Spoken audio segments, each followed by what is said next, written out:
Je me suis dit qu'en ce mois d'août, c'était peut-être le moment d'expérimenter certaines choses et c'est pourquoi il y aura quand même pas mal de vidéos qui seront montées avec des théories en veux-tu en voilà et c'est pourquoi aujourd'hui, ce n'est pas une théorie mais plus des attentes que j'ai par rapport à la suite du MCU. C'est-à-dire que dans cette vidéo, et je vais vous demander vous de le faire dans les commentaires, je vais vous proposer le top 5 de mes attentes concernant la suite du MCU avec des projets qui sont annoncés, d'accord? Donc on ne parlera pas encore de Wonder Man, de Vision Quest, etc. Sachez que j'enlève également, parce que c'est trop simple, les films Avengers, parce que là, avec les différentes annonces qu'on a eues récemment, je vais vous proposer 5 projets, que ce soit des films ou des séries que j'attends, mais vous allez voir que c'est un petit peu surprenant, puisqu'on commence tout de suite avec le 5e, et en vrai, c'est du lourd.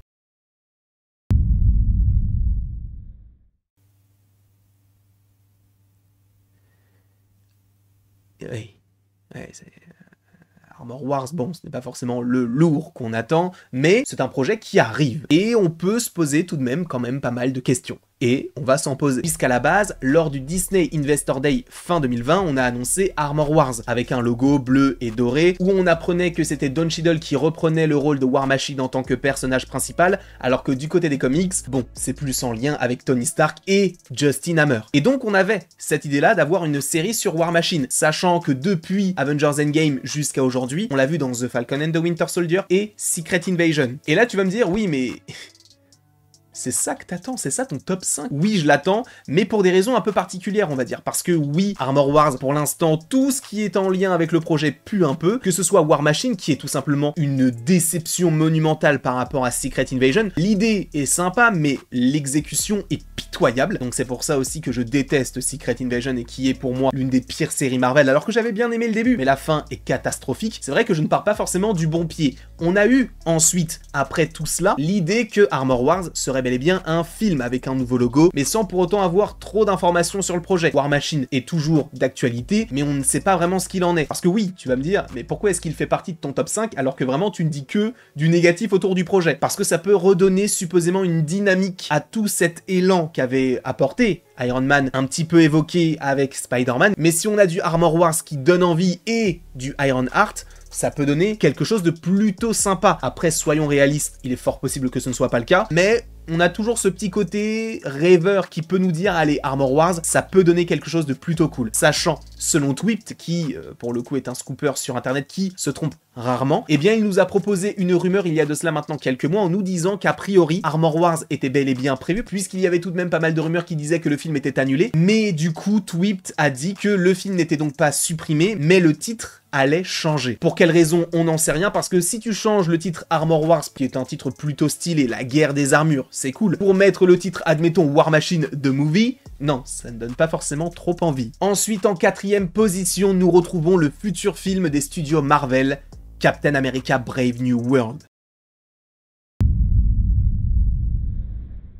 Est-ce que j'ai vraiment besoin de dire pourquoi est-ce que j'attends ce film-là? Oui, je pense que c'est nécessaire. Dans un premier temps, lien avec Eternals, on en avait besoin depuis 2021, il n'y avait aucune mention du Céleste Tiamut, sachant qu'il est composé d'adamantium. Je vous rappelle que c'est le métal qui est en lien avec Wolverine, donc oui, ça mélange des choses qui n'ont supposément rien à voir, mais ça donne envie de découvrir pourquoi est-ce que tout cela est en lien. De plus, évidemment, on a le Red Hulk qu'on attend depuis des années, alors pas forcément de la manière dont on l'attendait, c'est-à-dire contre Captain America, mais pourquoi pas, sachant qu'on te parlerait de rumeurs comme quoi Hulk serait bel et bien lui aussi de retour dans ce projet-là. Et au-delà de tout ça, Captain America, il nous faut un projet solo sur lui, puisque depuis la série The Falcon and the Winter Soldier, on n'a jamais vu Captain America, alors qu'on aurait pu le voir dans Secret Invasion, alors qu'on aurait pu le voir dans Black Panther Wakanda Forever, rien n'a été évoqué de cette manière-là, et c'est bien dommage. Donc c'est pour ça aussi que je l'attends, il faut qu'il rectifie certaines choses et qu'on nous explique peut-être qu'ils ne le feront pas, mais en tout cas j'aimerais bien une explication de mais pourquoi est-ce que tu ne les as pas aidés à cet endroit-là ou à ce moment-là? Ils ne le feront jamais. Mais c'est vrai que j'ai besoin d'explications parce que ça en devient totalement incohérent. C'est celui qui est censé représenter les États-Unis aux yeux du monde et il n'est même pas capable de protéger le président. Mais en tout cas, oui, j'attends ce film parce que le trailer était très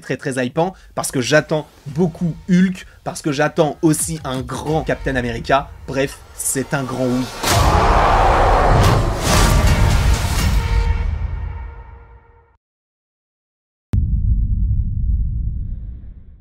Ensuite, en 3e position, on retrouve Daredevil Born Again. Daredevil Born Again est une série qui arrive en mars 2025 et c'est l'un des projets que j'attends le plus pour la simple et bonne raison que la série du côté de Netflix est la série Marvel la plus réussie selon moi. Tout studios confondus. Ils ont réussi à développer un personnage de la meilleure des manières, une évolution de costume avec une énorme introspection, avec un lore qui est très conséquent. Le fait qu'on te dise Daredevil Born Again, mais on va changer beaucoup de choses, donc Foggy et Karen, ça dégage. Là, ça ne m'a pas du tout plu. Heureusement, ils se sont repris et que Kevin Feige a dit non, on veut mettre ce que les fans veulent avoir, donc on va rajouter des choses très intéressantes, pas comme ce qu'on avait durant la première version. Et là, ça va nous donner quelque chose, en tout cas je l'espère, de grandiose. De plus, le retour du Punisher, de plus le Kaïd, de plus Muse qui peut être un bel apport à cette série là, mais c'est vrai que Daredevil Born Again est la série que j'attends le plus. Ensuite on arrive en top 2, et là ce n'était pas très compliqué parce qu'en vérité il ne reste plus beaucoup de films.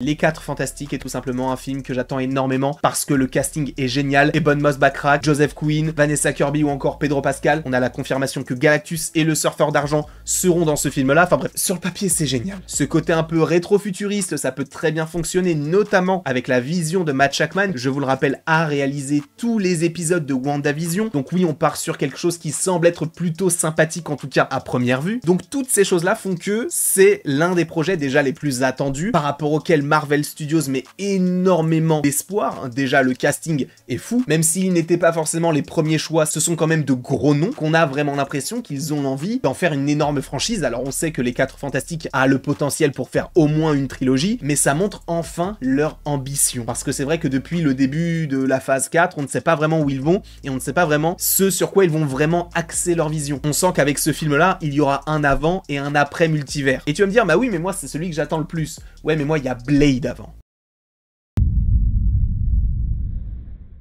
J'en ai tellement parlé de ce film, il se fera. Finalement non, finalement si, ah bah finalement on n'a plus de scénario, ah bah finalement on a un scénario mais on n'a plus de réalisateur, ah bah finalement on n'a plus de réalisateur mais on a un producteur, et ah là on n'a plus de producteur mais on a un scénariste, et là Mahershala Ali se demande si on ne va pas partir du projet. Si le film se fait, c'est une folie. Déjà, le fait qu'il n'y ait aucun panel sur Blade à la Comic-Con, c'est une honte. Parce que je vous rappelle quand même que le film est censé sortir l'année prochaine. J'entends que oui, il va sûrement être décalé parce que ils avaient prévu de faire 2 à 3 films par an maintenant, en calmant un peu les productions, mais Blade, t'en fais quoi? Il faut le faire, ce film-là. En plus, ça a moindre coût. Tu as Mia Goth dans le film, tu as Mahershala Ali, déjà 2 acteurs qui sont tout simplement incroyables. Si vous ne connaissez pas Mia Goth, je vous invite fortement à aller voir X si vous avez l'âge, et Pearl si vous avez l'âge. Bon, après, il y a aussi Maxine qui est actuellement au cinéma, même si bon, c'est pas forcément le meilleur de la trilogie, et d'ailleurs j'en ai fait une critique, le petit lien ici, mais en tout cas, j'en attends énormément. J'en attends énormément parce que Blade, c'est quand même le personnage qui m'a toujours fait peur dans mon enfance, avec le film de... Enfin, en tout cas, les films de Wesley Snipes, et en plus de ça, la Mahershala Ali, je suis désolé, mais c'est l'un des meilleurs acteurs de cette génération. Il a 2 Oscars en 3 ans, tu veux faire quoi de plus? Mahershala Ali, je t'en supplie, fais en sorte que Marvel sorte ton film. Alors il est vrai que Kevin Feige a parlé récemment de Blade en disant non mais un film Blade sans qu'il soit R-rated, ce n'est pas un film Blade, c'est dans l'ADN du personnage, en même temps c'est un vampire, d'accord? Donc si tu fais un film sur un vampire sans violence et sans sang, bah tu t'appelles Morbius. Donc on attend, il y aura supposément de nouvelles choses qui vont être annoncées d'ici quelques temps, d'ici quelques mois, d'ici quelques jours peut-être, on ne sait pas. Je vous remercie en tout cas d'avoir regardé la vidéo, n'hésitez pas à l'aimer, à la partager, à la commenter et à vous abonner si ce n'est pas déjà le cas. Et après tout ceci, il ne me reste plus qu'à vous dire à la prochaine pour la prochaine.